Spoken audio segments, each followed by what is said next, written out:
저 마이크를 꺼줄게요. 네. 네. 보이저님, 네, 화면 네, 녹화 감사합니다. 제가 화면 공유하면서 진행할 거고요. 어제 자료를 한 10분, 15분 정도 급하게 만들고 잔 걸로 그렇게 진행하겠습니다. 잠시만요.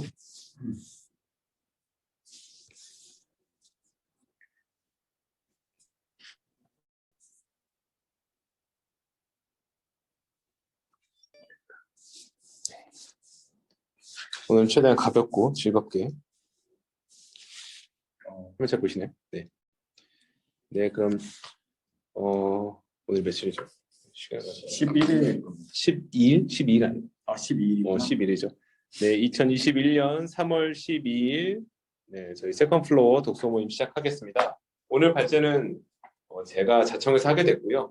오늘 딱 1시간 시간 강사, 일타 강사 때우듯이 가볍게 해볼 생각이고 사실 다들 지금 좀 힘들 시기라 진행하기가 좀 많이 버거우실 거다. 저도 그런 생각 많이 했고 그래서 지난번 이제 동강님께서 해주신 내용이 워낙 깊은 또 흔적을 남겼기 때문에 뭔가 좀 중간에 이어가는 약간 좀 편하게 얘기할 수 있는 주제를 한번 제가 해봐야겠다 싶어서 자청해서 하게 됐고요. 사실 요즘 제가 일이 너무 많아서 야 내가 일만 하는 사람 같다는 생각이 들어서 일부러 더 사실 자청한 것도 있습니다. 독서 모임이나 모임을 하겠다고 말하면 머릿속에 또 약간의 우리가 그때 얘기했던 여유를 좀 더 만들 수 있기 때문에 그 공간 만들려고 했고요. 간단한 내용이고 심각하지 않으니까 재밌게 오늘 진행했으면 좋겠습니다. 네, 지금부터 발제 주제는 크로스오버라는 내용으로 진행하겠습니다.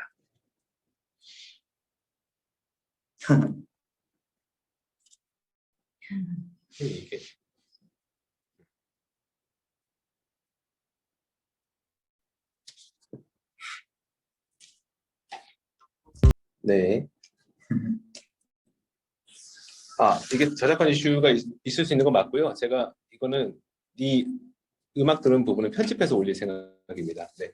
원래 끝까지 들으려고 했는데 뭔가 제가 만졌더니 꺼져가지고 내용을 이어서 가겠습니다. 네.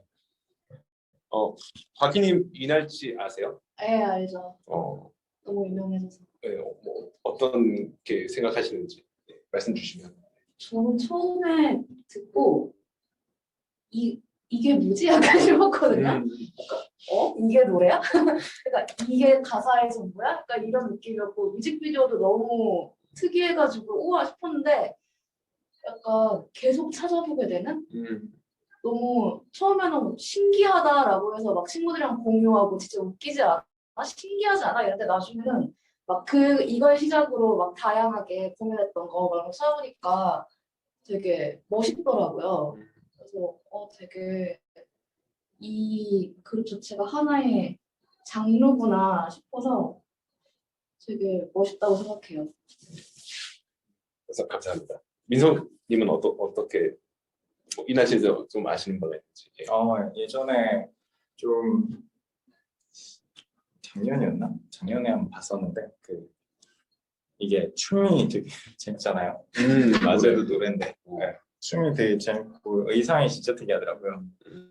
뭔가 반은 전통 복장이고 여기 모자 같은 건 다 전통인데 추리닝 있잖아요. 맞아요. 되게 재밌고 그리고 뭔가 판소리라는 것 자체가 사실 저는 클래식에 대해서도 좀 그런 식으로 조심스럽게 생각한 게 있는데 그러니까 사실은 뭔가 시대에 딱 갇힌 느낌이 있잖아요. 이미 끝난 거를 그냥 소비하는 느낌에서 벗어나려고 이렇게 노력을 하는구나 라는 생각을 하게 됐고 한편으로는 또 그런 생각도 들더라고요. 그러니까 이게 사실 이런 식의 어떤 파격이라는 게 금방 소비되고 끝난 적이 꽤 많잖아요. 크로스오버 옛날에 무슨 오페라를 이렇게 한다 막 그런 것들이 굉장히 한번 붐을 쫙 일으킨 다음에 한 번에 확 끝나고 그랬었는데 여기는 어떻게 헤쳐나갈까 좀 이렇게 관심 깊게 보고 있어요. 네, 감사합니다. 보이저님 말씀하실 수 있으세요?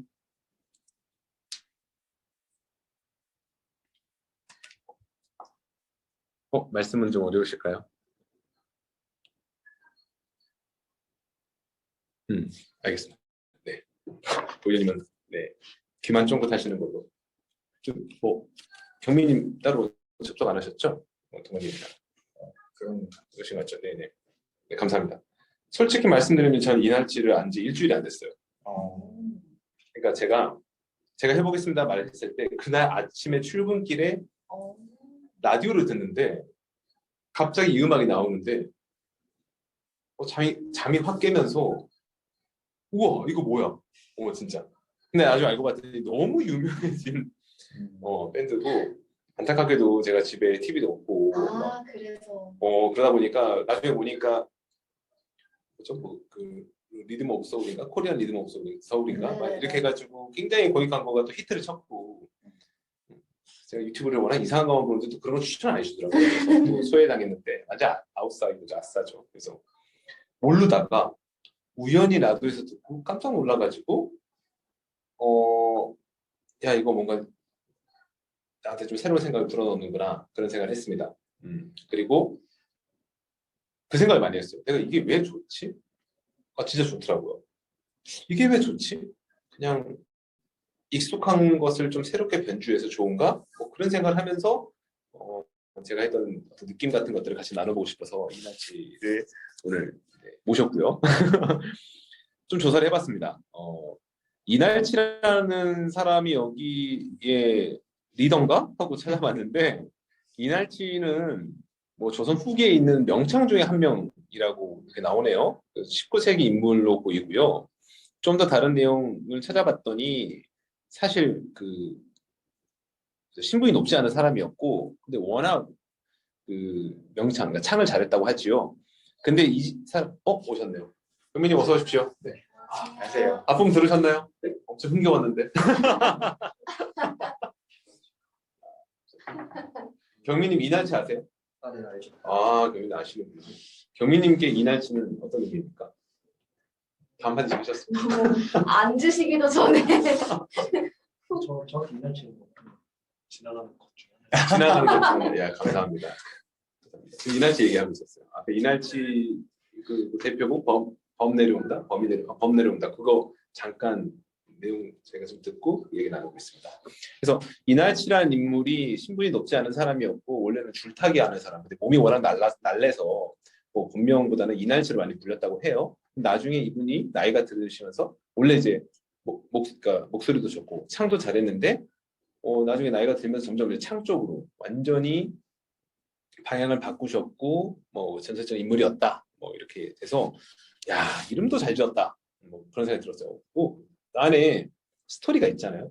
그리고 굉장히 상징성도 있고 그리고 저는 왜 제가 이름에 되게 집착하는 게 있는데 왜 이 이름에 굉장히 좋았다고 생각했냐면 지금 이 판소리 그다음에 국악이라고 하는 건 굉장히 옛날의 것인데 그걸 굉장히 가볍게 해석을 했잖아요. 저는 그렇게 느껴지거든요. 이게 되게 가벼워요. 원래 판소리 국악하면 우리 전통은 중요한 거니까 아껴야지. 나도 좀 저런 것도 내가 왜 그 클래식이나 아니면은 뮤지컬 같은 뮤지컬은 좀 새 것이구나. 아무튼 옛날에 클래식 같은 건 되게 좋다고 생각하면서 한국의 것에 대해서는 잘 모를까 뭐 이런 생각 의무감에 귀를 좀 기울이려 하다가 끝까지 못 듣죠. 뭐 그러고 마는데 그걸 굉장히 흥겹게 요즘 느낌으로 바꿨고 가볍게 나는 그런 음악을 추구하고 싶다라고 해서 이름을 짓고 싶다고 할 때 이날치란 이름을 가져온 건 굉장히 전 스마트하다고 생각합니다. 그러니까 사실은 굉장히 가볍잖아요. 이날치란 이름 자체가. 근데 그 안에 의미가 있으니까요. 멤버가 여기 나와 있는 7명, 원래 8명이었는데 한 명이 좀 탈퇴하셨다고 제가 조사해 보면 나오더라고요. 7명이고 이분 그 서울대 분들 아니에요? 맞아요. 실제 이 안에 제가 멤버들 소개는 뒤에 한 번 더 담았습니다. 근데 여기에서 리더를 맡고 있는 안희호님이 리더신 것 같아요. 굉장히 멋진 말씀해 주셔서 이게 그냥 검색 나오더라고요. 제가 읽어보면 흥성대원군 고종 때 했던 판소리랑 정조 때 판소리랑 같은 판소리일까요? 아니란 말이죠. 지금 제가 그냥 즐기고 있는 게 21세기 판소리라고 생각해요. 갓 쓰고 도포 입고 하는 것도 21세기 판소리고 이날치를 이렇게 하는 것도 21세기 판소리인 거죠. 라고 또 인터뷰도 또 스튜디오 허프포스트 얘기하는 거죠. 제가 매일 즐겨 읽는 가볍게 그렇죠. 그러니까 저널리즘이지만 이것도 약간 새로운 어떤 느낌으로 가는 거니까 굉장히 모든 게 다 잘 맞는 것 같습니다. 그러니까 저는 이 말 굉장히 공감해요. 뭐냐면 사실은 그 판소리나 국악 같은 것들이 양반들만 즐기던 음악이 아니었거든요. 서양의 음악들은 사실 궁중에서만 즐기는 것들이 많지 않습니까? 클래식 같은 것들은. 근데 사실 판소리나 이런 것들은 시장 바닥에서 즐겼고 그냥 글을 못 읽는 이 중인들이나 아니면은 그 천민들도 그냥 지나가다 그냥 즐겼던 길거리 이제 버스커의 어떤 뮤지션이라고 볼 수 있는 건데 그게 현대에 오면서 너무 좀 무거워졌죠. 가 쓰고 도포 쓰고 하는 물론 그것도 나쁜 건 아니지만 그리고 약간 전통성을 계속 유지하다 보니까 사실 너무 화석화된 느낌이 저는 있다고 생각합니다. 그래서 제가 지루했던 것 같아요. 근데 사실은 그 시장 바닥에서 이제 굴러다니는 어떤 그 엔터테인먼트라고 하는 것은 매번 바뀌잖아요. 정규 교육이 있는 것도 아니고 뭐 스승이 있다고 하지만 자기 또 느낌대로 부르고 내용도 바꿔서도 부를 수 있고 굉장히 자유로운 하나의 컨텐츠였을 텐데 어느 순간 딱 굳어졌다. 그리고 그냥 명맥만 이어져가는 인간문화재의 느낌처럼 그렇게 남았다. 근데 어떻게 음악이 문화재일 수 있을까라는 생각을 제가 옛날에 해본 적이 있는데 이 말이 전 굉장히 와닿았습니다. 이날치 모두 다들 알고 계셔서 되게 역시 제가 아웃사이더구나 생각하고 있는데 교수님 제가 이날치 알게 된 게 일주일이 안 됐거든요. 그 맥락이 있습니다. 그래서 또 이게 습관처럼 또 꼰대처럼 내가 조사를 해봤더니 한국 대중음악상에서 굉장히 대단한 두각을 바로 직전에 있던 대중음악상이죠. 그래서 올해 음악인상도 받고 아마 이게 최고상 아마 대상으로 제가 알고 있습니다. 그래서 이미 대상도 받았고 판소리를 주제로 했는데 모던 음악상을 받았고 크로스오버 상도 받고 대단한 것 같아요. 그러니까 이날치라는 존재는 박희님이 점점 말씀해 주셨던 것처럼 완전히 하나의 장르다. 장르라고 말할 정도로 그냥 대단하다. 그리고 작년을 생각해 보면 사실 BTS가 전 세계를 제패했던 때입니다. 근데 제가 수상 내역을 찾아보니까 최고의 노래는 다이너마이트가 받았는데 한국의 이 음악상에서요. 뮤지션상은 이날치가 받았어요. 그것도 대단한 의미가 있다라고 저는 생각을 합니다. 저는 개인적으로 BTS 좋아합니다. 네. 그래서 많은 아미 분들에게 심기를 끼쳐드리지는 않고 싶습니다. 네. 이제 멤버들 쭉 설명이 나오는 걸 제가 이제 모아봤습니다. 실제 이철희 님이 드럼 연주자고 그리고 아래 보면은 정중엽 님이 베이스 연주자신데 이 두 분은 실제 어떤 국악이나 판소리 쪽이 아니라 실제 모던 음악 하시는 분이십니다. 정종엽 님이 장계와의 얼굴들에서 이제 베이스를 맡으셨던 분이시니까 이렇게 되어 있고 나머지 분들 한 명의 남자 소리꾼 그리고 4명의 여자 소리꾼 뭐 이렇게 구성되어 있는데 이 소리꾼 맡으신 분들은 전부 다 서울대 출신들이세요. 서울대 출신들이시고 근데 저는 이게 서울대 출신들끼리 모여서 엘리트 음악을 하냐라고 생각해 보면 사실 판소리를 전공으로 갖고 있는 대학이 몇 개나 될까 싶은 마음도 있긴 해요. 뭐 그건 제가 조사를 안 해봤는데. 뭐 엘리트 음악 네. 제가 들은 거지.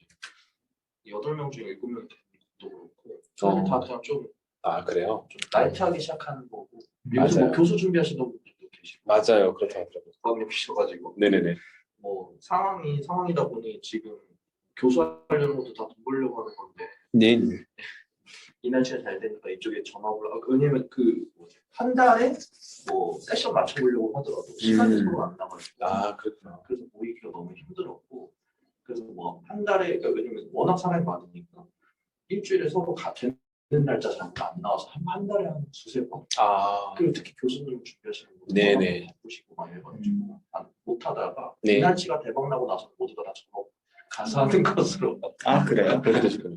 이날치 전문가를 아니 제가 이렇게 섭외를 하는 라디오에서 그러시군요. 많이 안 들으십니다. 이날치를 날티나게 이제 얼른 조사해서 왔는데 이렇게 또 깊은 얘기 들었습니다. 또 반가운 또 하나의 레코드 중에 하나가 데뷔로 모두가 뽑는 게 현대카드 큐레이티드 공연이었어요. 그래서 우리 회사인데 몰랐어요. 현대카드에서 이런 걸 했나? 박희님 들으신 바 없으십니까? 네.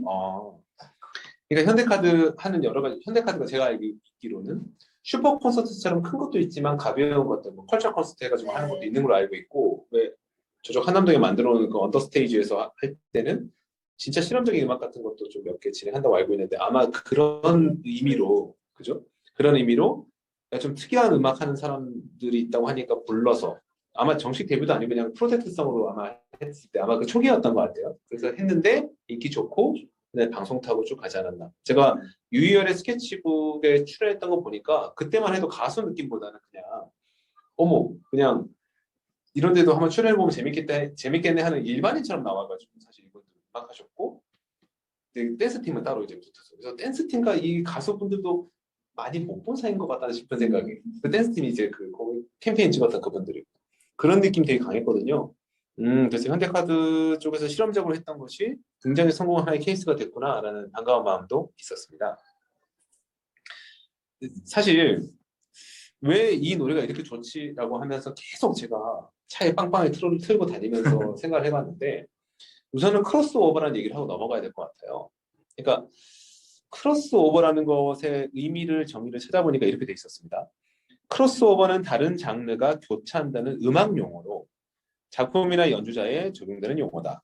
크로스오버 작품은 원래 별개의 작품에 나오는 인물이 한 작품에 겹쳐 나오는 것을 가리키는 용어다. 뭐 이렇게 돼 있어서 처음부터 약간 음악에 약간 중심을 두고 또 연극이나 이런 것에 중심을 둔 용어였구나 싶었고요. 크로스오버에 대해서 음악으로 따로 이렇게 정의해 놓은 것이 있었는데요. 그러니까 크로스오버는 다른 장르가 교차한다는 뜻이다. 미국에서 뭐 컨트리 가수들이 뭐 팝 시작하고 이렇게 진행됐다. 그리고 또 제가 좋아하는 또 재즈 음악가인 마일즈 데이비스 얘기가 나오네요. 70년대에 마일즈 데이비스가 재즈와 락을 결합해서 퓨전 재즈를 만들었다. 이것도 이제 크로스오버의 굉장히 중요한 사례로 이제 꼽히는 것 같습니다. 그래서 지금도 사실 재즈라는 음악이 크로스오버 저는 결정체라고 봐요. 사실 원래 재즈 음악은 아프리카의 어떤 그 노예로 오신 분들이 본인들의 전통 음악 같은 것들을 이제 거칠게 그렇게 노동자처럼 이렇게 하시다가 재즈 음악의 연주에 사용되는 것들을 보면 사실 오케스트라에 사용되는 악기들이잖아요. 큰 첼로를 이제 혀를 손으로 뜯는다든가 아니면 트럼펫을 둔다라든가 피아노를 친다라든가 그런 것들이 사실 보면은 아프리카의 전통 악기가 아니잖아요, 걔네들이. 근데 어떤 자기들의 믿음과 자기들의 어떤 표현하고 싶은 욕구를 그 미국 사회에서 또 구할 수 있는 그런 걸 통해서 연주했다는 것 자체가 굉장히 좀 저기 새롭게 다가왔고 얼마 전에 그 영화 넷플릭스에서 본 영화 중에 갑자기 음악가 생각이 이름이 안 나죠? 유명한 재즈리스트 그 트럼펫 연주자 이름이 뭐죠? 그 마이 발렌타인 불렀던 챗 베이커? 챗 베이커 정답입니다. 상품 드릴 게 없네요. 네. 챗 베이커를 다룬 영화를 봤어요. 챗 베이커가 다룬 영화를 봤고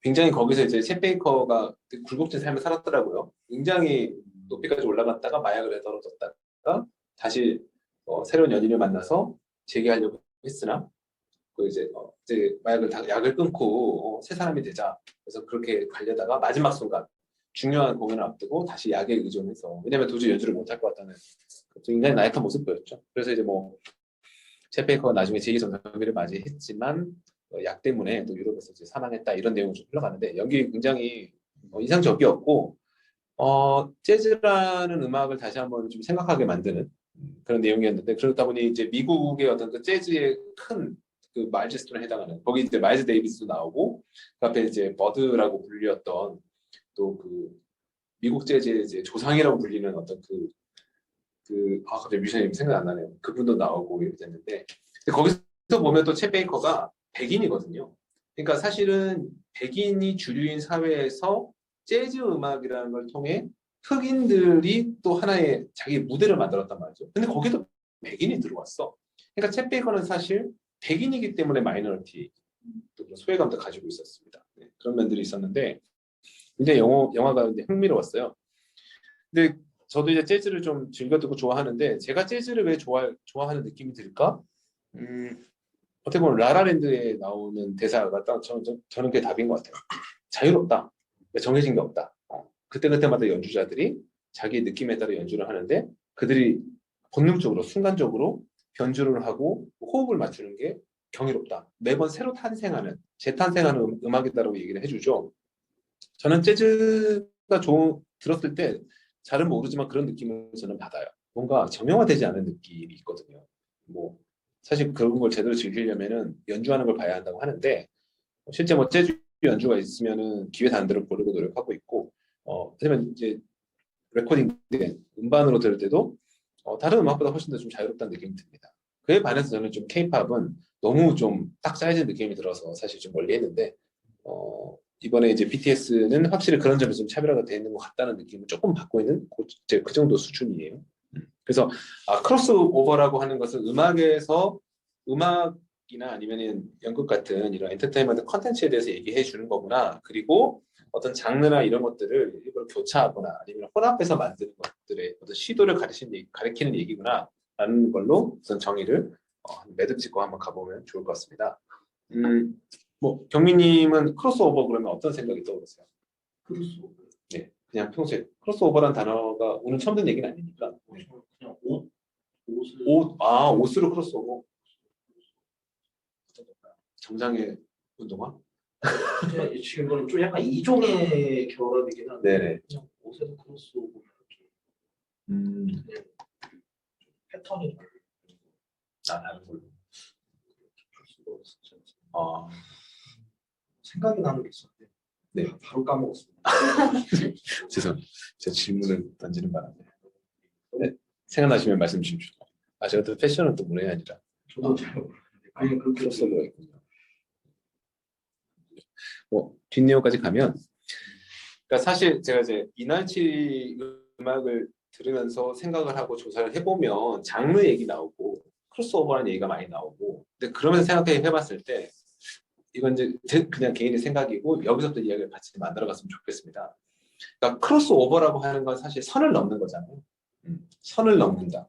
혹은 두 개의 서로 다른 공간을 겹친다. 약간 저는 벌써 그렇게 인식이 되는데 결국 크로스오버가 되려면 선이 있어야 한다. 선이 없는 크로스오버는 없는 거죠. 그럼 먼저 선이라는 게 존재하는 거고 이 선은 사실 영화 기생충에도 굉장히 중요한 화두지만 하나의 이제 경계로 전 느껴져요. 어디까지는 하나의 동종, 어디서부터는 또 다른 이종 해서 그걸 나누는 하나의 구분선 같이 느껴지는데요.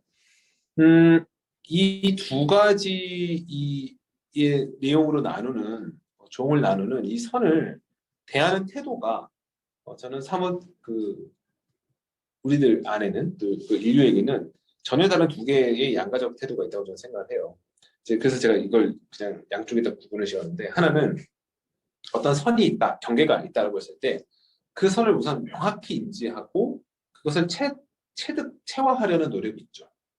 그러니까 제가 이제 아이를 기르면서 보다 보면 아이들이 잘하는 것은 어떻게 보면 자기를 둘러싼 그리고 둘러친 이 선을 인식하는 게 첫 번째 발달 단계처럼 보여요. 그래서 내가 엄마 아빠의 딸, 아들의 역할로서의 어떤 영역이 있고 학교에 가면 학생으로서의 역할이 있고 또 어느 시간이 되면 학원에 가고 그리고 내가 놀이를 할 때는 무슨 역할이고 그렇게 역할에 대한 어떤 경계선들을 그 전에는 그런 게 없이 그냥 뭉뚱그려서 이해하던 것들을 굉장히 지금 세밀하게 자기가 인식하고 그걸 맞춰가고 있고 또 그러면 부모들은 잘한다고 칭찬하죠. 이 시간에 거기 있으면 잘한 거죠. 그러니까 시간이라는 선이 있고 그때 주어진 역할을 잘 수행하고 있으면 칭찬을 받는 그런 거 아니겠습니까? 또 어떤 관계에 있어서의 어떤 선도 아이들이 하나씩 배워가는 거 보면 제 머릿속에 그런 생각이 들 때가 있어요. 내 아이를 자유롭게 되게 리버럴하게 그렇게 기르는 게 아니라 막 그 거미줄 같은 곳에 그냥 그 그물 속에 칭칭 감아놓고 있는 거 아닐까 싶은 생각이 들 정도로 안타깝게 보일 때가 있는데 어쩔 수 없는 거예요. 왜냐? 나도 그런 보이지 않는 그물 속에 갇혀 있기 때문에 내 아이도 그런 그물 속에 갇혀 있어야 균형이 맞는 것이지 아이는 리버럴한데 나는 이렇게 짜여진 삶 속에 살고 있다? 그럼 사실 아이를 케어할 수 없는 거죠. 또 반대로 내가 리퍼럴 하는데 내 아이는 꽁꽁 묶는다? 아마 그러지도 않았을걸요. 그러다 보니 이 그 삶이라는 것은 수많은 선들과 경계로 이루어져 있는데 우선은 그것을 내가 인지하고 강화한다. 그리고 두 번째는 그걸 강하고 난 다음에 이루어지는 일련의 과정들. 저희 그때 교육에 대한 얘기도 했었잖아요. 폴리메스 얘기도 할 때, 제가 지금 다 크로스오버 하고 있는 것 같은데 다 지금 다 빨아들이고 있는 것 같습니다. 폴리메스 얘기 나왔습니다. 그러니까 폴리메스나 이런 것들을 얘기할 때 우리 그런 얘기 나왔었죠. 전문화로 가고 있었다. 이 산업화 시대를 거치면서 뭐냐면 내가 이 경계를 이루고 어떤 나의 영역을 만든 다음에는 그걸 굉장히 공고하는 쪽으로 저희는 갔다. 그래서 나는 의사야. 나는 그중에 피부과야. 그러면은 그쪽 영역에 계속 공고하게 만들죠. 그리고 그 영역으로 조건을 갖추지 않는 사람의 어떤 그 존재의 침입은 굉장히 막으려고 하고 나도 그 밖으로 나가는 것에 대해서는 웬만해서는 하지 않죠. 그래서 제가 좋아하는 그 나홍진 감독의 곡선 영화를 저는 항상 그렇게 인식을 하는데 내지인과 외지인의 충돌로 저는 보거든요. 그래서 외지인이 오는 것과 뚫고 들어오려고 하는 것과 내지인 그걸 막으려고 하는 것들 어떤 그런 그 서로 간의 관계를 보면 굉장히 흥미롭죠. 근데 그 영역을 공고히 하려고 한다. 그리고 이 영역을 공고히 한다는 것은 결국 전문화라는 이름으로 소통이 됩니다. 나는 어디에 전문가야. 박사야. 나는 어떤 직업을 가지고 있어. 그러면 어떤 걸 굉장히 잘하시겠네요. 이렇게 얘기하는 모든 것들.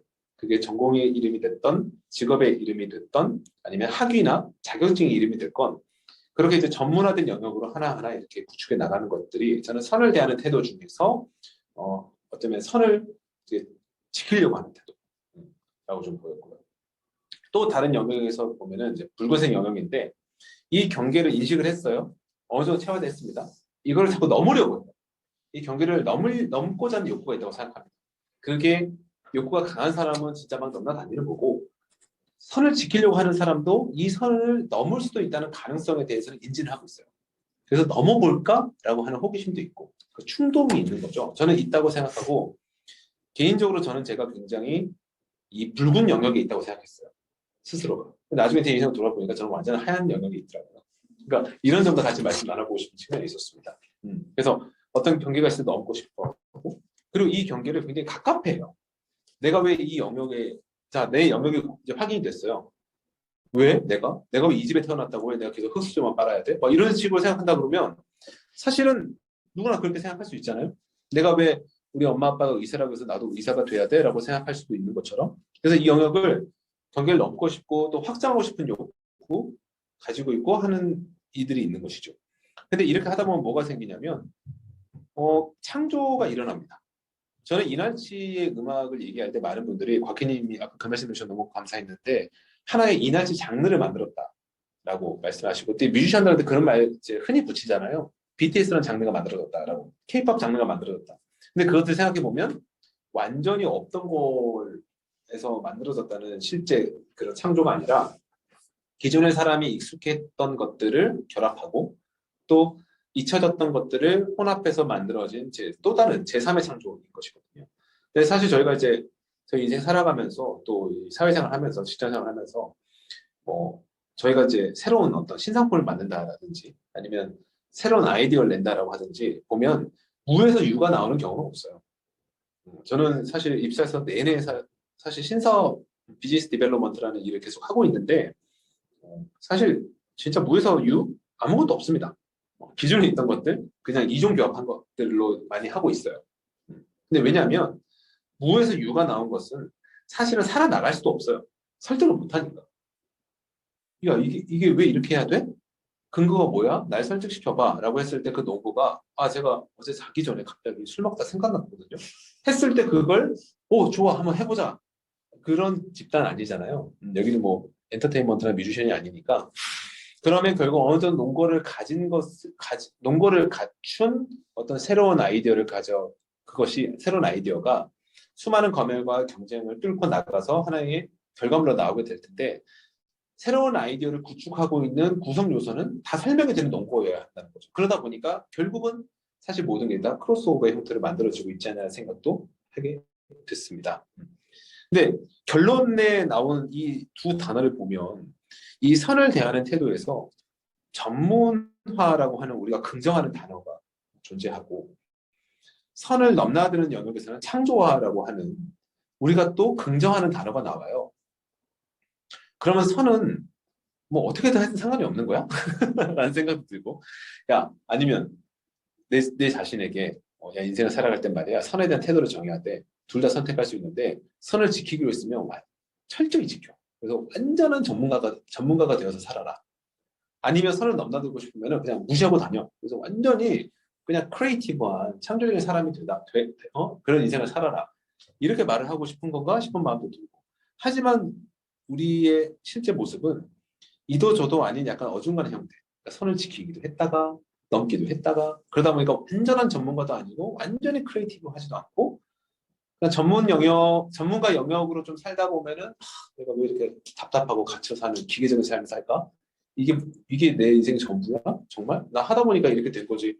내가 언제까지 계속 이런 것만 하다 사는 거야? 라는 생각이 들고 창조적으로 살아보겠다고 하면 넌나다 보면은 나 어떡하지? 이 나이 먹어서 지금까지 나 나중에 뭐 이력서에 쓸 거 한 줄도 없는데 이것 좀 하다가요 저것 좀 하다가요 내 인생 뭐가 되는 거야? 사실은 양쪽 다 긍정할 수 있지만 또 양쪽 다 상대 영역에서 보면은 공격할 수 있는 부정할 수 있는 영역이 존재하는 것이죠. 그래서 저는 우선 이 선에 대해서 이날치의 음악을 듣다가 선에 대한 생각을 했고 선에 대한 태도까지 생각했다는 것까지로 우선 제가 말씀을 하고 이 부분에 대해서 한번 다른 분들 의견 한번 들어보고 싶어요. 네, 네 어떠십니까? 저도 요새 이게 좀 고민이 많은 것 중에 하나인데 뭐 일단 제 커리어에 대한 고민 그거 누구나 하고 있는 것 같고 두 번째는 좀 그런 게 있는 것 같아요. 뭔가 프로페셔널리즘이라는 게 있고 아마추어라는 게 있잖아요. 사실 뭐 프로의 영역, 아마추어의 영역이라는 게 있고 사실 아마추어라는 그 어근 자체가 원래 아마레라는 동사에서 출발한 거잖아요. 아마레가 라틴어로 동사 그러니까 부정사형의 아마레가 사랑하다는 뜻이고 그러니까 결국은 뭔가 애호가라는 뜻이죠. 그래서 사실은 애호가로서 뭔가 취미의 영역이 있고 사실은 그런 것들이 뭔가 새로운 가능성을 열어주는 측면들이 있는 것 같아요. 뭐라 그래야 되지? 어제 저는 그 최재천 교수 있잖아요. 그 사람의 유튜브를 요새 많이 보는데 그러니까 논문과 책에 대해서 이렇게 얘기를 하더라고요. 논문은 굉장히 자기만의 그 특별한 아주 세부적인 영역만 쓰고 최대 독자는 100명이 될까 말까다. 그리고 다 아는 사람들끼리 쓴다. 근데 책은 독자가 수만 명이 될 수도 있고 수백만 명이 될 수도 있고 그래서 만약에 자기 동료 학자가 논문을 쓴다면 자기는 당연히 안 읽을 거지만 자기랑 전공이 다른 사람 책을 쓴다면 읽을 거다 라는 얘기를 하더라고요. 그게 이제 책이 가져올 수 있는 어떤 가능성이 되는 거겠죠. 뭔가 그런 그러니까 결국은 애호가의 영역인 거잖아요. 뭐 애호가의 영역이라고 해야 되나? 아니면 공통의 영역이라고 해야 되나? 그런 것들이 만들어낸 새로운 가능성이 중요하다는 거를 뭔가 전달을 해줬던 것 같고 한편으로는 또 그런 생각도 드는 거죠. 뭔가 전문가의 영역이라는 게 사실은 되게 있고 사실 그거에 대해서 존중이 있어야 되는데 그게 이제 무너지면서 굉장히 이제 혼란을 야기하기도 하잖아요. 뭐 일본 의사의 영역, 뭐 아니면 뭐 변호사의 영역, 뭐 법률 전문가의 영역 이런 것들이 있는데 그런 것들을 막 혼재해서 쓰고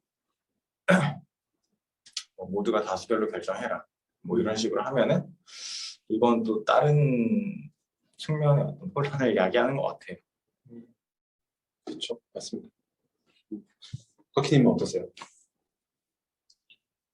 저는 이게 약간 흰색 부분에서의 어느 정도의 성과 이렇게 있어야 빨간색으로 갈 수 있는 거 아니냐라는 생각이 드는데 듣다 보니까 그러니까 정말 딱 전문가가 되지는 못하더라도 내가 A 필드에서 어느 정도 발을 붙이고 있어야 발을 붙이고 있고 그리고 이 A 필드의 경계가 무엇인지를 파악할 수 있는 정도의 사람이 되어야 내가 지금 선을 넘어서 B로 간다든지 내가 뭔가 새로운 장르랑 내가 지금 가지고 있는 전문 지식을 합쳐서 뭔가 크리에이티브한 걸 만든다는 다든지 약간 그런 게 있는 거지. 내가 발붙이고 있을 필드조차 없는 사람이 여기 갔다 저기 갔다 이거 했다 저거 했다 하는 거는 사실 크로스오버라기보다는 본인이 원하는 거나 본인이 좋아하는 걸 못 찾았다고 표현을 하죠.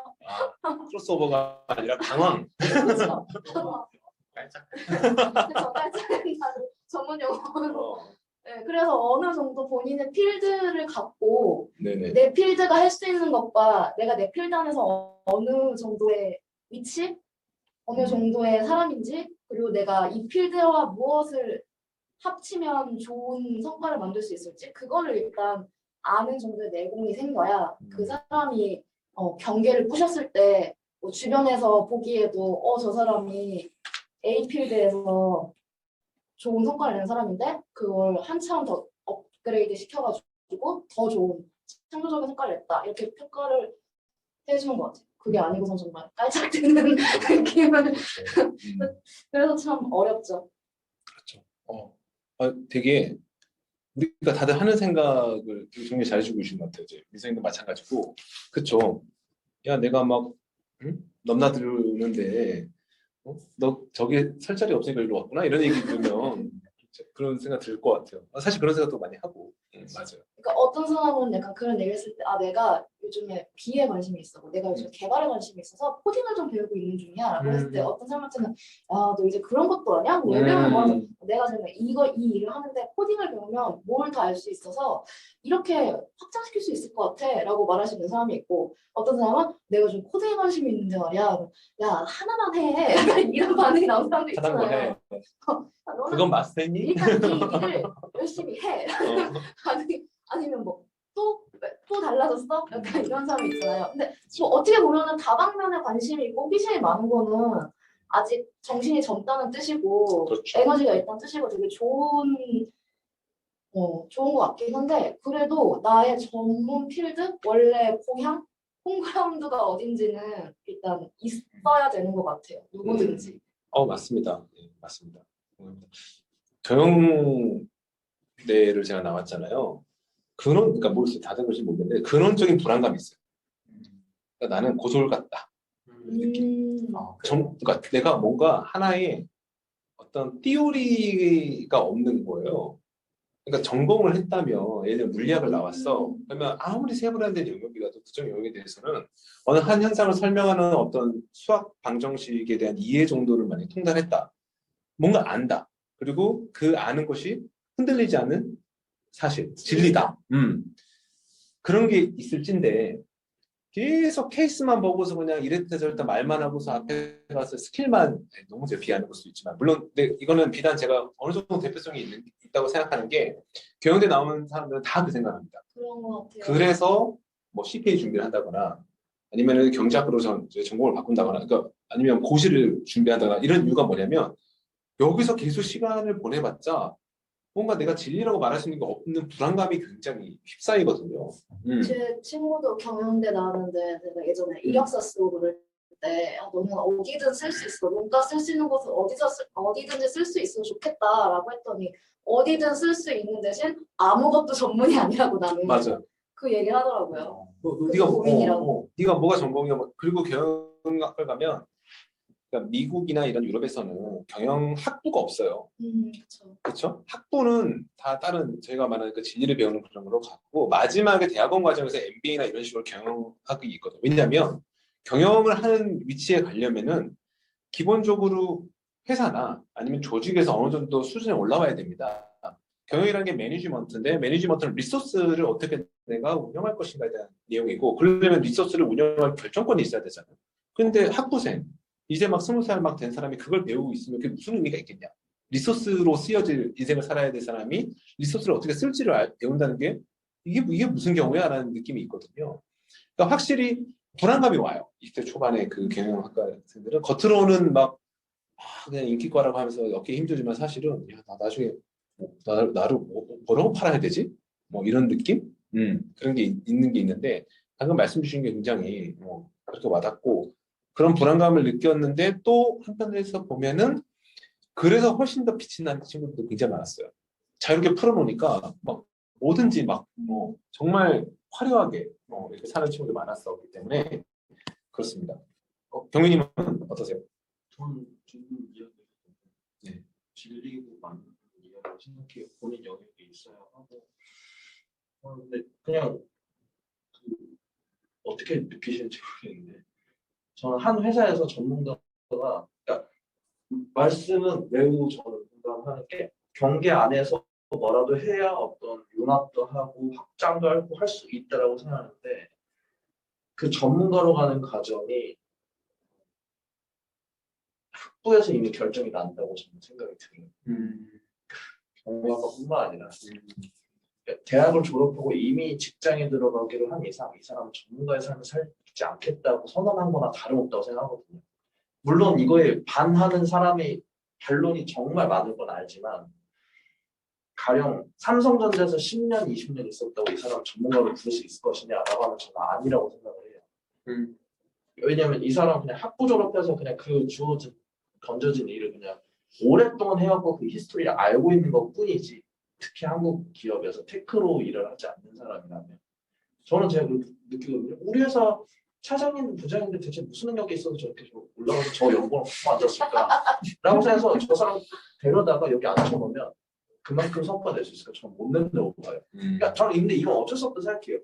산업이 성장하는 과정에서 초창기에 들어왔던 사람들이 더 많은 과제를 가져갈 수 있는 건 당연할 수밖에 없는 건데 그런 거 있잖아요. 20년 전에 들어가 30년 전에 들어온 사람과 지금 들어온 사람의 스펙 차이나 어떤 열정의 차이가 너무 사격인데 이 사람들이 앉아있었다는 이유만으로 올라갔다? 근데 흔히들 그런 얘기를 하죠. 아 저분은 그래도 여기서 짬이 20년이 넘어가지고 아는 것도 많으시고 근데 그거는 짬이 많은 거지 이런 전문 분야에 대한 어떤 해박한 지식이나 인사이트가 있다라고 증명하기 좀 어렵다고 보거든요. 그래서 아까 말씀하셨던 이건 문과생들이 모두가 다 고민하는 지점이라고 생각해요. 그러니까 요즘 나오는 말이 퍼포먼스 마케팅이고 데이터 사이언스고 이런 얘기 하는데 정말 데이터 사이언스라는 것도 정말 어줍지 않은 거에 불과한 게 뭐냐면 문돌이들이 겨우겨우 배워갖고 써먹는 데이터 사이언스는 진정한 데이터 사이언스도 아닐 뿐더러 이걸 이 인더스트리를 안에서 이 회사의 형태를 디지털 트랜스포메이션 할 수 있다라고 끌어갈 수 있는 역량이 있는가라고는 저는 절대 없다고 생각하거든요. 근데 이제 사회 안에서는 모두 각자가 각자 월급쟁이고 하니까 그거를 좀 서로 양해해주면서 이 사람은 이거 전문가, 이 사람은 이거 영업 전문가야, 뭐 인재관리 전문가야라고 하지만 저는 그런 생각이 들어요. 이날치가 왜 작느냐라고 하는 거에 대해서 판소리 배운 사람 데려다가 너 이거 융합해봐. 절대 못해요. 이날치라는 이 사람들은 그냥 이런 장르에 있는 거 자체를 만들 수 있는 사람들인 거지 판소리에 대한 급이 올라가가지고 다음 넥스트를 생각하는 게 아니거든요. 그러니까 모든 융합이 그러니까 뭐 좀 정치적인 얘기하면 안철수는 과연 융복합적 인재로서 전략을 짤 수 있을 거냐고 저는 절대 못한다고 생각해요. 의사로서 성공했고 어떤 기업가로 성공한 거지 이걸 합쳐가지고 뭐 메디칼 경영 전문가 이건 못한다고 생각해요. 메디칼 경영은 또 다른 영역이라고 생각하고요. 뭐 그러니까 이제 이게 영역을 뭔가 시작점이 있고 확장되는 방향이 있다고 전제가 되는 것처럼 보이지만 그거는 올드한 사람들의 원대한 꿈인 거고요. 제가 봤을 때는 그걸 할 수 있는 사람들은 따로 있다고 생각해요. 그러니까 이런 이날치라는 장르를 할 수 있는 건 이날치 같이 생각하는 사람들만 할 수 있는 거고요. 뭐 그런 거 있잖아요. 금융회사들이 요즘 디지털 트랜스포메이션 죽어도 못한다고 생각하거든요. 새로운 뱅크샐러드나 토스 같은 회사가 처음부터 나와가지고 해야 하는 거지. 이게 금융에 우리는 더 많은 고객 정보와 더 많은 결제 정보를 가지고 어떻게 디지털 트랜스포메이션에서 고객한테 적시 어떤 정보를 제공하겠다라는 원대한 꿈이 있는 거지. 그 꿈을 갖고 사업을 시작하는 애들이랑 비교해서는 그 치고 나가는 속도나 전문성은 넘사벽이라고 생각을 해요. 그냥 카드를 하던 회사는 카드를 잘해야 하는 게 맞다고 보고요. 저도 근데 그렇게 생각해요. 근데 저는 골드만삭스랑 JP모건 할 수 있을 것 같아요. 아니 저는 그렇게 할 수 있다고 생각해요. 그 회사는 그렇게 할 수 있다고 생각해요. 왜냐하면 미국은 사람 자르는 게 전혀 비하기 없거든요. 회사가 완전히 환골 탈퇴될 수 있느냐? 저는 이게 다르다고 생각해요. 골드만삭스 같은 경우는 아예 골드만삭스 원래 부서를 남겨놓고 새로운 회사를 차린 다음에 원래 있는 부서 사람들을 점점 더 줄여 나오고 이 회사를 더 고용해서 새로 신생회사를 고용해서 이 회사가 골드만삭스를 지배하게끔 한국을 탈퇴할 수 있다고 생각해요. 근데 한국의 현대차 같이 노조가 가득하 있는 그런 회사들은 절대 영원히 4차 산업혁명이고 뭐가 안 된다고 생각하고 그래서 저는 현대자동차 그룹에 매우 그 잘하고 이번에 잘했다고 생각해요. 보스턴 그 다이나믹스인가요? 네. 이런 회사들이 인수하는 게 전 너무 잘하고 있다고 생각하는 게 결국 이 기술도 하나도 없으면서 97% 자동화 공정화율을 다 갖춰놓은 울산 공장에 아무 쓸모도 없는 그런 노동자들보다 보스턴 다이내믹스에서 데려온 그 로봇이 훨씬 더 높은 생산성을 보여줄 수 있다고 보고 미래의 자동차 회사를 만들 수 있는 회사는 누구의 몫이냐면 머리띠 두르고 그렇게 시위하는 사람들이 아니라 1조 원이라도 주고 인수했던 이 로봇 회사들이 더 할 수 있다고 생각합니다. 근데 이제 사람들이 생각하는 거죠. 우리가 자동차 회사니까, 모빌리티 회사니까 어떤 걸 더 하면 할 수 있죠. 그거는 그냥 더해진 것 뿐인 거지. 회사가 아예 바뀌어야 하는 거죠. 근데 사람도 저는 그렇다고 생각해요.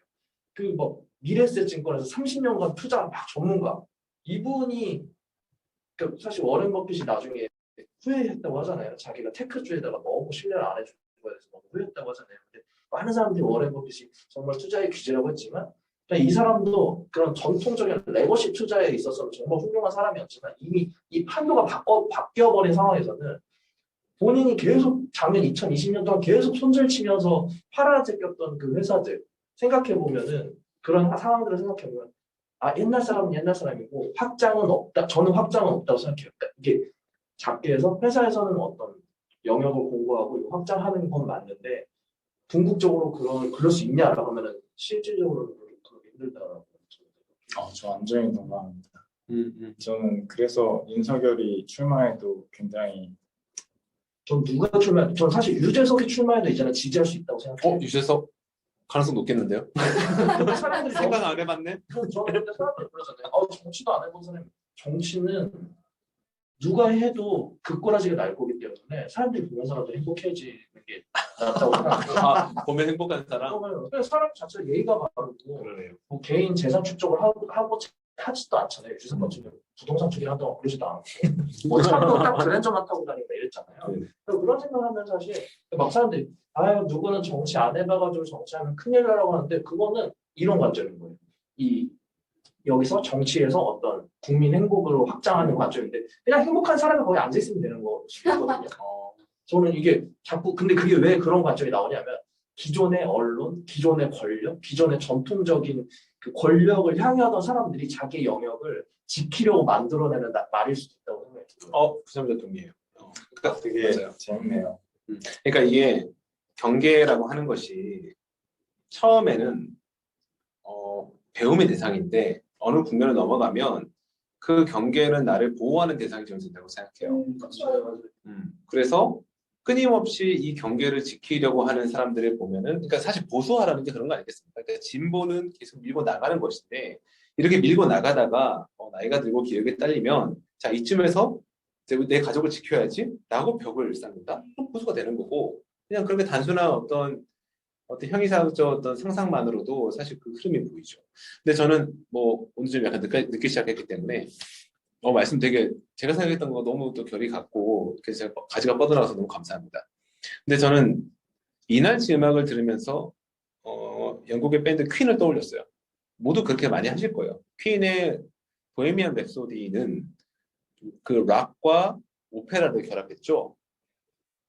그리고 이제 그 프레디 머큐리의 자전 영화를 보면 사실 프레디 머큐리가 그 음악을 했던 건 워낙 프레디 머큐리 천재고 근데 약간 유색 인종의 약간 외모적인 어떤 컴플렉스 그다음에 그러다 보니까 영국의 미디어에서 굉장히 좀 괴짜 취급을 받았고 근데 자기 음악적 천재성을 막 어떻게든 증명하고 싶은 어떤 강박관 면도 있었고요. 그래서 그걸 결합을 하고 그리고 완성을 했는데 나중에 프레디 머큐리가 그렇게 얘기했다고 하더라고요. 락은 자기가 계속 하던 거니까 어느 정도 알지만 오페라는 배워서 했다. 근데 오페라 연주나 이런 것들을 굉장히 잘하고 막 이렇게 했다는 게 놀랍다. 천재성이 있다. 이렇게 말을 하죠. 이날치도 보면은 이제 서울대에서 이제 판소리 막 보면은 막 사사 엄청 받고 이제 내노라는 판소리 젊다고 얘기하지만 그냥 대표 판소리 국가대표죠. 이 사람들 데리고서 이렇게 이제 모던락처럼 이렇게 버무렸다? 멋진데? 근데 저는 약간 다르게 생각하는 게 있습니다. 뭐냐면 그렇게 버무리는 행위를 퀸만 하고 이나치만 했을까? 아니라고 보거든요. 그런 거 굉장히 많이 하고 그게 꼭 주류가 아니기 때문에 실험적으로도 많이 하고 수없이 많아요. 수없이 많은데 사람은 이들의 왜 이들은 살아남았는가? 왜 이들은 빛을 발하는가라는 그 현상을 좀 바라보는 마음으로 생각을 많이 해봤어요. 근데 저는 그런 생각이 들었습니다. 판소리와 이제 모던 락, 뭐 거기는 하우스도 있고 뭐 다 있다고 하는데 제가 음악은 잘 몰라서 잘 모르지만 그냥 모던 락이라고 표현을 할게요. 판소리와 모던 락이 두 가지가 있을 때 이나치가 굉장히 제 마음을 굉장히 감동을 시켰던 것은 이 두 개를 혼합했기 때문만은 아니에요. 저는 왜 감동을 했냐면 판소리의 그 기저에 있는 하나의 음악적 원형과 모던 락이 가지고 있는 음악적 원형이 사실은 거의 하나이다 싶을 정도로 굉장한 동기화를 가지고 있다. 그러니까 뭐냐면 판소리 이나치의 이 음악을 들으면서 깜짝 놀랐어요. 랩이랑 판소리가 굉장히 유사하구나. 그러니까 랩이라고 하는 것들 막 이렇게 뭐라 하고 그 이제 한국에서도 따라. 근데 뭐야? 나는 랩이 미국에서 흑인들이 가지고 온 어떤 그 스웩 가득한 그런 거라고 생각했는데 판소리가 사실 그거네. 리듬도 있고 감정도 있고 수많은 변조가 있고 그리고 판소리 음악을 들을 때 되게 느리게 쿵 하면서 이렇게 박자 맞춰주는 장면. 그거를 약간 원래 그렇잖아요. 하나의 박자를 똑같은 간격으로 쪼개서 하면 사실 같은 박자잖아요. 뭐 그 편집법 잘 모르는데 뒤에서 드럼이 연주가 되고 베이스가 계속해서 리듬을 잡아주는데 그 장구 리듬이 들리는 거예요. 그러니까 뭐냐면 그러니까 저는 진짜 들을 줄 모르는 사람의 초보적인 귀에도 그게 그런 게 느껴질 정도인데 판소리 음악과 모던 락의 음악이 가지고 있는 그 이게 원형 또 바로크 음악의 특징이기도 합니다. 그쵸. 네. 맞아요. 그럴 것 같았어요. 왜냐하면 프레디 머큐리가 그런 얘기를 했거든요. 락이랑 오페라랑 내 귀에 똑같이 들린다. 그게 왜 다르다고 하는지 모르겠다고. 그러니까 그 보헤미안 랩소디 음악을 따라가다 보면 중간에 막 그렇게 애절하게 막 자기를 이제 독백하듯이. 그러니까 프레디 머큐리는 완전히 모든 걸 리버럴한 어떤 영혼을 가진 사람이니까 연극으로 따지면 혼자서 되게 독백하는 어떤 그 모습을 할 때는 약간 좀 약간 발라드의 어떤 이런 내용을 가다가 마지막에 막 그 내 감정이 격정될 때는 그 오페라의 그 음악으로 하면은 자기가 표현하고 싶은 게 맞으니까 연결을 했는데 이 두 개가 너무 다르니까 이게 하나의 연결성을 갖도록 그 원형의 내용을 자기 연주를 해가지고 붙였다. 그랬더니 음악이 됐는데 왜 이렇게 사람들이 놀랐지? 저는 그러니까 이날치 음악을 들으면서 어떤 거에 깜짝 놀랐냐면 이 두 개가 당연히 하나로 합쳐진 하나의 원형에서 나와서 지금 두 개로 분화가 됐을 뿐인데 당연히 합쳐질 수 있는 음악을 합쳐놓고 좀 들었다. 지금까지 이런 느낌은 처음 받아본 적이 없거든요. 그러니까 너무 자연스럽고 그랬더니 판소리가 가지고 있는 어떤 친숙함 그리고 모던락이 가지고 있는 지금의 나를 즐겁게 만드는 어떤 그런 현재성, 트렌디함이 전혀 이질감 없이 나한테 들어왔다. 제가 보헤미안 랩소디를 들었을 때도 새로운데 너무 좋아. 근데 사실 퀸의 그 보헤미안 랩소디가 그걸 이루었기 때문에 수많은 그런 시도를 했던 음악들은 다 죽었지만 새롭긴 한데 좀 이걸 내가 자주 듣지는 않을 것 같아. 자주 듣는 건 좋은데 이건 좀 새롭진 않지. 이렇게 되는 수백만 가지 중에 얘는 살아남아서 이렇게 통용됐다. 그 비결이 뭐냐? 우리가 보는 선, 우리가 보는 영역, 그 아래에 있는 영역을 내가 느끼고 볼 수 있는가라는 생각을 저는 했어요. 그러니까 저는 이날치 음악이 대단한 것은 판소리를 완전 정말 프로페셔널 잘하는 거 맞죠? 근데 판소리를 프로페셔널 잘하는 사람이 모던 락 쪽을 기울거렸냐? 모던 락을 완전히 잘하는 사람이 판소리 쪽을 기울거렸냐? 그것보다는 물론 이건 한 사람이 만든 건 아니라고 저는 생각합니다. 근데 이날치라는 그룹이 대단한 게 뭐냐면 이 양쪽 영역의 그 기저에 흐르는 것을 저는 자기가 느꼈고 보았고 그걸 다시 현실로 끄집어 오는 걸 성공하지 않았다.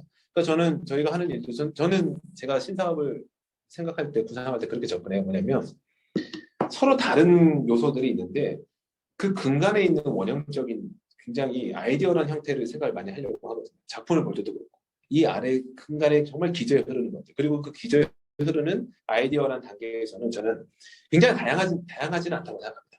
다 따라가 봤더니 하나가 사랑의 감정, 다 따라가 봤더니 하나가 이제 어떤 미움의 감정, 혐오의 감정.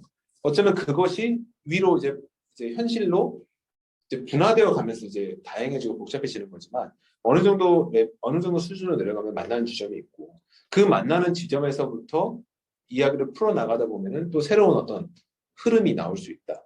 컨텐츠가 나올 수 있다 이런 생각을 가지고 있거든요. 지금 신상을 만들어서 사실 그러다 보니까 지금 하고 있는 작업도 결과물을 보면 되게 특이하게 다른 생각을 하고 신기하다고 얘기하는데 몇 단계만 더 들어가면은 사실 그 돈에 대한 인간의 필요와 감정 그리고 금융기관과 금융 소비자의 이루어진 메커니즘이 그대로 존재하는 거거든요. 근데 그 단계까지 내려가서 확인을 하고 다시 분화되어 가져온다. 또 어떤 새로운 거를 만들어내기 위해서는 무조건 이종 교합을 시켜가지고 트라이얼 에러로 가는 게 아니라 내가 원하는 것에 어떤 그 원형으로 가서 그 루트 코즈에 해당하는 것을 먼저 인식한 다음에 다시 다른 경로로 나와보는 거. 그러면 다른 여행을 할 수 있는 거잖아요. 그게 가능하지 않을까 싶은 생각이 있었습니다. 그래서 오늘 좀 시간이 다 됐기 때문에 가름을 하면 오늘 이제 짤막하게 가고 싶었고 간단히 정리를 하면은 제가 아침 출근하는 굉장히 피곤한 상태에서 이난치 음악을 들었다. 라디오에서 이난치 음악을 들었다. 깜짝 놀랐다. 그리고 생각했다. 이게 왜 좋을까? 아, 네, 판소리와 모던하게 합쳐지니까 이렇게 멋질 수 있구나. 이게 왜 멋지지? 이게 어떻게 가능했지? 이게 뭐지? 라고 생각하다 보니까 오늘 경기에 대한 얘기도 있고 선에 대한 얘기도 있고 기저에 대한 얘기도 했습니다. 그러니까 저는 그런 게 굉장히 중요하다고 생각하고 저희가 독서를 할 때마다 얘기 나올 때 계속해서 다른 이야기들이 이렇게 틈입하고 또 옛날에 나왔던 얘기들이 다시 소환되고 하는 것들이 있잖아요. 저희는 그걸 이미 재밌어하고 능숙하게 하고 있지 않나 싶은 생각이 있어요. 얼마나 전문가인지 모르겠지만 저희 독서 모임 아마추어죠. 그리고 미선님 말씀 주신 것처럼 아마추어라는 말은 애호가입니다. 네, 취향인 거죠. 그렇기 때문에 저희가 더 즐거울 수 있지 않나 싶고요. 어쩌면 이날치 멤버들은 자기 전공이 있지만 재밌는 프로젝트 해보자 그러니까 모였을 수 있어요. 근데 저는 거기에 기회가 있다고 생각해요. 그러니까 재밌고 가볍고 그냥 흥미롭겠는데? 거기서 내가 할 역할이 뭐 하나 있겠는데? 내가 그 역할을 하면서 다른 거 내가 배우면 좋겠는데? 그렇게 모였을 때 엄청난 화학적이 일어날 수 있다고 생각해요.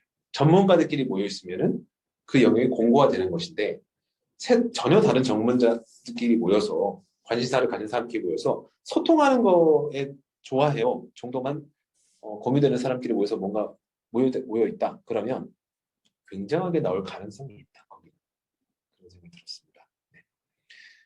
그래서 이날치의 새 싱글이죠. 여보나리 음악도 가져왔는데 오늘 들을 수는 없을 것 같아요. 근데 지금 이날치를 모두 잘 아시니까 이 음악도 익히 아실 것 같은데요. 굉장히 좋아요. 그리고 저는 이런 생각했어요. 이날치 같은 그룹은 사실 두 번째 곡이 성공하기 되게 어렵다고 생각하거든요. 왜냐하면 새로운 곡으로 인기를 끌었으니까. 그럼 두 번째 곡은 이제 야 뭐야 너 좀 새로운 거 없어? 라는 식으로 폄하되기 쉽죠. 새로운 게 매번 나오지는 않지 않습니까? 굉장히 좋습니다. 왜? 판소리는 수백 년의 시간을 이겨낸 음악이거든요. 그리고 그것에 근저에 흐르는 어떤 그 음악의 원형을 모든 락과 같이 결합하는 것은 이 이날치 애들이 잘하거든요. 애들이라고 하면 안 되죠. 이날치 분들은 잘하거든요. 그래서 앞으로 이날치 음악은 매번 나올 때마다 굉장히 나한테 기쁨을 줄 것 같다는 생각이 들었습니다. 네. 감사합니다. 네, 수고 많으셨습니다. 네, 수고하셨습니다. 고생 많으셨습니다. 네.